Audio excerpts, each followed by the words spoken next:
12ஆம் அதிபதி 10ஆம் இடத்தில் இருந்தால் இது எப்படி பார்த்தீங்கன்னா 10ங்கிறது தொழில் ஸ்டேட்டஸ் நம்ம என்ன தான் கொடுத்தா கூட அது 12ஆம் அதிபதி அந்த இடத்துல இருக்கும்போது பார்த்தீங்கன்னா தொழிலில் பார்த்தீங்கன்னா விரயங்கள் அதிகமாக இருக்குங்கிறது பொதுவான பலனாக இருந்தால் கூட இவங்க செய்யக்கூடிய தொழிலை வெளிநாட்டு நிறுவனங்களோட சம்மந்தப்பட்டது வெளிநாட்டு தொடர்போடு செய்யும்போது ஓரளவு பார்த்திங்கன்னா இவர்களுக்கு அதுவே ஒரு லாபம் தரக்கூடிய தொழிலாக இருக்கும். அதாவது சில பேர் என்ன பண்ணுவாங்க, வெளிநாட்டிலோட இங்கே உற்பத்தி பண்ணுற பொருளை வெளிநாட்டுக்கு அனுப்புகிறவங்களாக இருப்பாங்க, இல்லாட்டி வெளிநாட்டில் பொருளை வாங்கி சும்மா அப்படி கைமாற்றி கொடுக்குறவங்களாம் இருப்பாங்கள்ல, அந்த மாதிரி இருக்கும்.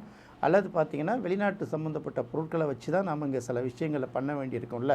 இது மருத்துவமனை சம்மந்தப்பட்ட உபகரணங்கள் வாங்கிறது விற்கிறது இந்த மாதிரி சில தொழில்கள் இருக்குல்ல, அதுவும் இந்த வகையில் ஒரு லாபமாக இருக்கும். என்ன தான் பார்த்தா கூட கூட்டி கழித்து பார்த்தா கூட அது பாட்டுக்கு தொழில் போயிட்டுருக்கிறத தவிர பெரிய அளவுக்கு லாபத்தை பார்க்க முடியல, விரயமாகிட்டே இருக்குது அப்படின்னு சொல்கிறாங்கல்ல. அப்போ இந்த மாதிரி 12ஆம் அதிபதி 10ஆம் இடத்துல இருந்து அவங்களுக்கு தொழில்களுக்கு நெருக்கடிகள்லாம் ஏதாவது ஏற்பட்டால் கூடுமான வரைக்கும் தன்னுடைய வருவாயில் ஒரு பகுதியை, அதாவது லாபத்தில் ஒரு பகுதியை மற்றவர்களுக்கு இல்லாதவர்களுக்கு தானம் செய்யும்போது இந்த மாதிரியான நெருக்கடிகள் குறையுங்கிறத நம்ம தெரிஞ்சுக்கலாம்.